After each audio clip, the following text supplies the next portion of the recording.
Miss Bassett's always good Hey, to see you. how you doing?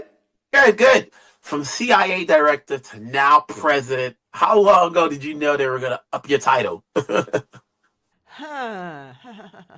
I'm trying to think. Yeah, in the interim, I knew that it would go on, but I didn't know in what capacity, you know. But I knew that McHugh told me like, I know it's COVID, but I got a great idea of how I'm going to keep you involved, you know, in the mission. And I was like, really? Oh, thank you. And it was like, okay. And it's going to be a photo, an Easter egg. Those who know, who know. We're going to, we'll see, and you'll be back. So I was It's been thankful for it's that. been years. It's what's it like coming back and reuniting with some of the cast members again? Wonderful. Always wonderful. Always up for the mission. You know, so you think about it, you've now played two presidents in 1 year, which I think is a rarity. You Yeah. know, who's the better president, Erica Sloan or Evelyn Mitchell? You gonna got me go against myself? No, uh, they're both. I think they'll work together. They'll work together, especially in the guy of it all. You look into between what you have done on, Zero Day and this one, you always have your character always has to make the tough decisions, which is good, because we want to see you, and even the other roles you have, you are the authority figure at this point right now. Is there any role left that you haven't played that you want to let loose? I don't know if there's a particular role, but a particular place. Love to get back on stage. That would be great. That would be fantastic. Hey, listen, we'll be there for you. I was there for Mountaintop. Okay. I was there for Mountaintop. So, like, obviously, I'm assuming you get to choose the projects you take. But when you get to come back and work with Tom and Christopher, and just coming back in a film, which is different than from television, what are you getting at this point? I always say actors can never stop learning, even though you've got a tremendous amount of work. But is there anything you're picking up from doing a Well, high production film like this? yeah, well, this is a production that has spanned decades, right? 30 years, 3 decades, and he still comes back to it with the same amount of enthusiasm and optimism and attention to detail and wanting to get it right for the audiences and for the love of it. So never lose the love of grow complacent or like, we'll get it done. That is not a part of their DNA whatsoever. So I take that with me. When you look at the work that Tom does, the stunts that he does for these movies, do you ever say to yourself, I want to try one of those and No, decide? And you look I, back to the films that he's done, well, I have to say that. but if there's a stunt you wanted to try out, what do you think it would be? Uh, uh, did he jump off a curb? I'd try that. Okay. you know, this has been a fantastic year. Obviously, not only on the big screen, on the small screen with 911. How much joy do you have contributing to entertainment so that people can watch you, whether it's every week or on the big screen? Oh, it's what I dreamed about as a kid and so much more than I could have ever imagined. So I still meet each and every opportunity with that, with that wonder, that excitement. Miss Bassett, it's always great to see you. Keep it going. We're here to support. Have a good one. Thank you. You too. Hi, Wilson. Hello, Will Smiles from Blackfin TV. Here you are, the second longest serving cast member of the series. you know, when you get the call, obviously, and it's been a while, when you know you're going to come back, how much preparation comes into it, whether or not you're just going to be acting or you're doing a stunt, or you're going to say, okay, I'm going to do 60% of it this time. You can never do anything other than 100% because if you don't, then you're not keeping up with the boss, Tom really sets the bar with his kind of dedication to what he does, and we all just kind of naturally fall in line and do it as well, because otherwise you'd feel like you weren't giving it your all. I think usually what we do is we have a training period, so we'll all do general training, fight training, fitness training, so we're all ready to go, because things can come up on the day. The way these films are written, it's quite sort of organic, the way that they grow around the locations we go to and stuff, so you have to be ready for anything. This time I didn't like previously I learned to like drive a speedboat or drive a water taxi in Venice, or I learned to dive or whatever. With this one, it was just about being ready for anything.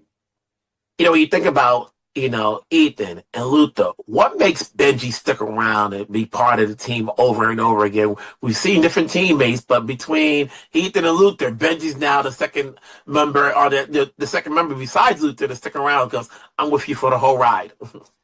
I think Benji's just very loyal, He's always been very loyal to Ethan. He loves Luther. Luther's kind of like his mentor, I think. He kind of idolizes Luther. Luther is Phineas Freak, one of the greatest hackers of all time, the Net Ranger, somebody Benji probably knew about before he even met him. And I think he just loves that dynamic. They're three good friends. And Benji will always be the kid, he's the most junior member of that little group. But I think he values their friendship so much, and just wants to be there and support them. I know you have funny bones, so because I've seen your work in other places. But when you get the script, do you look for those lines where it's that moment where the audience needs to chuckle a bit because we're seeing a lot going on in this movie? Yeah, I think Benji's thing is always that he's kind of the audience member. He's the guy that is telling the other guys, what the hell are we doing? This is ridiculous. He's the one that's drawing attention to the absurdity of what's going on. And I think that's where the humor of Benji comes from. He's just very honest, and he says what he believes and he says what he thinks in the moment. And when you've got characters like Luther and Ethan, who are quite sort of indefatigable, they sort of take everything in their stride. It just adds a level of humanity because those characters are humans too, and their reactions to Benji bring out their humanity. So it's a kind of, it's like a symbiotic thing within the group dynamic. Are we going to get another Star Trek film? Oh, I don't know. I hope so. I'm forever asking J.J. Abrams what's happening, but I have no knowledge as yet. No. And after whether it be that film or these movies, what keeps you saying? What gets you to say yes to the projects you take? Usually the challenge. The first mission, my Mission Impossible 3 was, I'm going to get to go to Hollywood and make a movie in that environment, that I'd never done before. That was exciting to me. When it came to do Ghost Protocol, the idea of developing the character of Benji a little bit was very attractive. Then suddenly I'm in it for 20 years. You look for good scripts, you look for good people that are going to be fun to work with and creative in what they do. Hey, it's always a pleasure seeing Benji. It's always a pleasure seeing you. Keep it going. We'll talk down the road. Take care. Thanks, man. See you next time. Good, Wilson. How are you? Good. When you do these movies and you see the work that Tom puts in with the stunts, and that's what we look forward to. I can't say I remember all of the plot. I just know the scenes. How much fun is it when you're involved in some of them? And then is it, do you get to do 80% of it, or does your insurance team goes, no, we only want you to do 20%? I do all of it. You can't kind of sign up for a Mission Impossible film knowing Tom does all his own stunts without being willing to do your own as well, right beside him. He's very encouraging and inspiring of that. This film is an accumulation of all the missions that have gone before, and every one is like a new mountain that they climb. So, to be up close to that is extraordinary. There's times when McHugh has to remind Tom not to look like he's having too much fun, like to stop smiling, because the stakes are so high for Ethan, but Tom is absolutely in his element. We with Grace, is she complex, or is she with the program is like, okay, whatever you're going to do, I'm with you? I think there's always a sense of, she's making up as she goes along. She's untrained. She's rough around the edges. She's not as slick. There's a vulnerability in her. She doesn't really know what's going to happen next. She's full of doubt, and I think that makes her human, that makes her relatable. But she still is the one that's kind of making decisions for herself and independently. And I think there's a great representation there for women in this franchise, where there are so many distinctive female roles that are doing their own thing and that are in positions of power. And I love that. It's such a celebration of what action films have now become. I always ask, there's got to be something in the character that the actor can relate to. How do you relate to Grace? I've been stealing things on set. And that's probably how I relate to her. I took her quite literally. So I have stolen a salt and pepper shaker, an ashtray, a necklace, a watch, some documents, a fossil, some fake glass. And last night at dinner, I stole Tom's hot sauce. And I took it back to my hotel room because it was absolutely delicious, and it had been made specifically for him because the one in the restaurant wasn't hot enough. So I've now pocketed that myself. So I've become quite a sleight of hand expert in real life.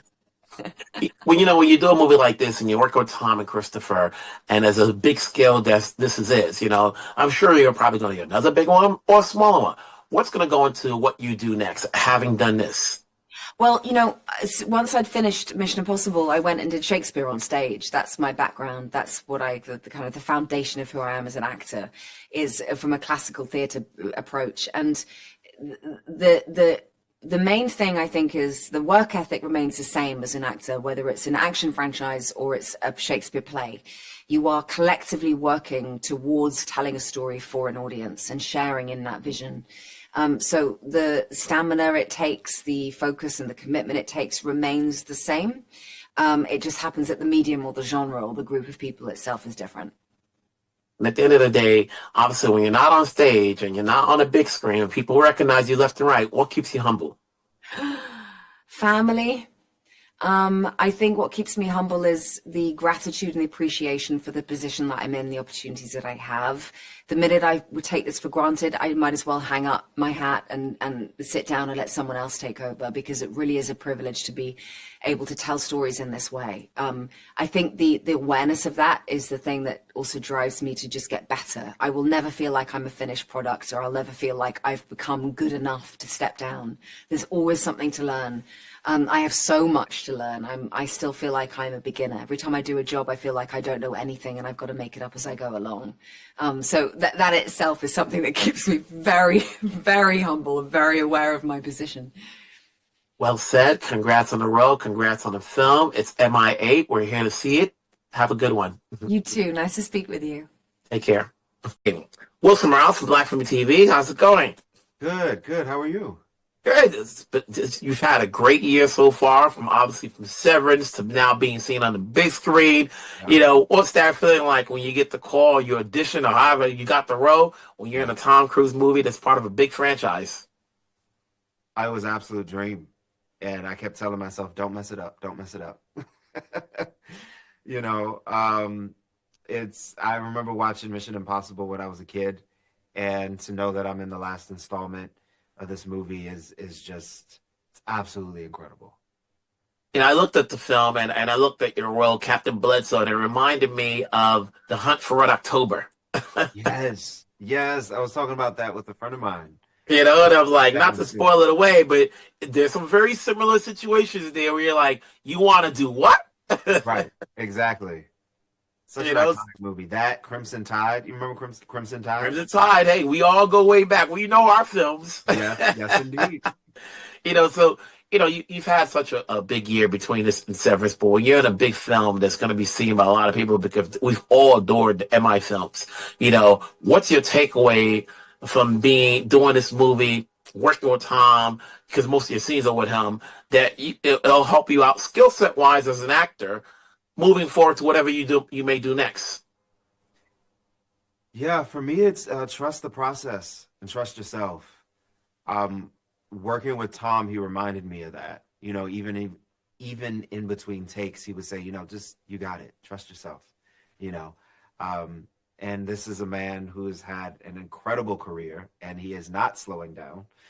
And so he knows what he's talking about. So I really appreciate his commitment to the craft and his commitment to storytelling, and the advice that he gave me to just trust the process. Mm-hmm. Obviously, were you able to talk to the rest of the cast at the premiere, hang out with them, from Simon to Angela to Ving? I mean, they were lovely. I didn't have the opportunity to play alongside them in the film. So me meeting them was the first time at Cannes and in London as well. And they're just lovely people. They truly embraced me as family, and were grateful that I was a part of the film. So I love it. You've had a big year on Severance. What's that joy like? And I was out in Jersey at the offices when you had your big, Q&A talk, with Stephen Colbert. So that was a great thing. It's been a big year for Severance, especially after people have been waiting for so long for it to come back. I know. And I'm glad they stuck with us. But I'm also learning that there's so many people that have joined the Severance fandom. There are a lot of people who hadn't seen it, and then so after the second season had dropped, they really started like, okay, everyone's talking about this show. Let me join. So they didn't have to wait 3 years. So fortunately for them. But yeah, the reception and the love behind this show, the energy behind it has been immense and unlike anything I could have prepared for. Talk about prepare for it. When you think about going back to Mission Impossible, when you think about the stunts that Tom has done throughout the films, if you had to ask yourself, if I had to do a stunt, do you know which one you would want to do? Ooh, like one of the one to recreate, or just if Tom said, when you get the call, goes, are you prepared to do a stunt? At least 60% of it. 60%. I mean, a fight sequence is pretty epic. So I definitely would love to do a fight scene, but like a long. Everybody does a fight scene. What about like hanging out from, falling from the sky, from the building, with the harnesses on? Falling from buildings, no. No, hanging off of planes. Yep, no. You know what I'm saying? Like they say, go big or go home. You say you got to try it once. Tom is, obviously a little older than us, so he's still doing it. He's still doing it, and that's a point of inspiration. That man, he is unlike any other. But I know my limits. You got to extend it. Yeah, I hear you. You got to extend it. I hear you. What's next for you after this? Anything else coming up? Oh gosh, that's a good question. I mean, there's a couple of projects that I'm working on. Unfortunately, not able to speak on it, but I'm getting ready to celebrate my 40th birthday soon. Happy early birthday! Congrats! Obviously, things as I said, look, you're on a roll right now. Keep it going. We're here to support. Have yourself a great day. We'll talk down the road. Thank you so much. You take care. Hey, Wilson Morales from Black Film TV. Here we are. Obviously, it's been some time since you guys started filming this. What's that joy like coming back where everybody's going to get to see your characters back in the fold in an MI8 film? Greg? I am so excited for them to see it. It's we've had about how long? 2 years has it been between a year? I don't know. What is time anyway? What is time? It's been a long process. The point is, I'm excited for people to see the evolution of Degas' character. I think I really worked hard on it, and we get to see him grow in the time that from between the last movie and this movie. Palming yourself? Wait. What was the question again? Coming back into the fold so that everybody can watch the. People just enjoy it. It's been 30 years, and people just can never get enough of watching an MI8 film. MI film. I know. I mean, I'm such a fan since I was a child. So just. It was amazing to shoot the movie and to watch the movie. I watched it a few days ago and I was just blown away. It's like each time they surprise us and they just blow us away. Mm-hmm. And this one is unbelievable. It's like in the air, underwater, there's fire. We did like a fight scene in the fire with real fire, Mm-hmm. And usually they use CGI for scenes like that. Not time. When you look at the work that Tom puts in with all of the stunts that he's done over these years, at some point or another, the easier you have the guts to say, Tom, I just want to try it with you. Let's get me on screen. Okay, let me say this. Let me probably do a cake stand first, and I'll have the courage in order to do these crazy stunts. But right now, let me, I don't know. Fighting's one thing, but getting up in the air, being underneath water, you're like, okay. Either you're at that point of your career, goes, you know what? My insurance ain't there yet. Yeah, right. Yeah. That's the thing. I got a family to take care of. So, What about you, Pop? Obviously we get to see you doing a lot more action here than before, but do you ever want to get up on the air with Tom and do this, the same amount of stunts? And we all know it's a stunt double, but still. I mean, I just wait, what's a stunt double? I just know that. I just like doing more and like learning more and just taking more risks, and I feel safe with them. They're the best of the best, and they're so highly trained, and the stunt team is amazing. And Wade Eastwood, who's the stunt coordinator, is amazing, and I love him. It's just I would like show up, I get training, I was just like, fuck me up. Let's go. just you throw know, me off something like super high. I want to do it. Like You know, I want to go for it. it's so incredible to sit here and think about the things that he does. I wonder, like, how can you top the plane? He continues to do it. If you think about from, I want to say mission 3 is the car bomb when he ran into the car, and then mission 4 he was hanging on the side of the airplane, and then he had, or mission 1 you had the one when he's going to the ground. There's just so many missions. I mean, so many like stunts that he does in these missions that's just like mind blowing. Yeah, I know. But I think I'm glad for everybody to see it on the biggest screen possible, because Oh, yes. you have to get the scale of it. And we went to all these exotic places like Arctics, and we went to South Africa. Did you have a great time in South Africa? Yeah. I mean, that was a great time. Yeah, It was amazing. warm. It's and crazy. Tom was flying us with a helicopter too. It was beautiful. Yeah, you remember? Beautiful landscape. You remember we were flying around and we were flying over the water, like the beaches. We had to go to we went shark diving, Oh yeah. and he was flying us over the water. It was so cool just to think, because it was me, you, Hayley, Simon, and Paul was flying the helicopter. Dude, we've had one heck of an adventure on this movie. The past 4.5, 5 years have been incredible, and we're still on this ride together, which is I don't want it to. I know. listen, it's just a ride, just hearing these stories. But Listen. honestly, congrats on the road. Congrats on the film. Obviously, Thank there's a you. built-in audience. We're here to see it again and again. So keep it going. I'll see you down the road on other projects. Thank you. See ya.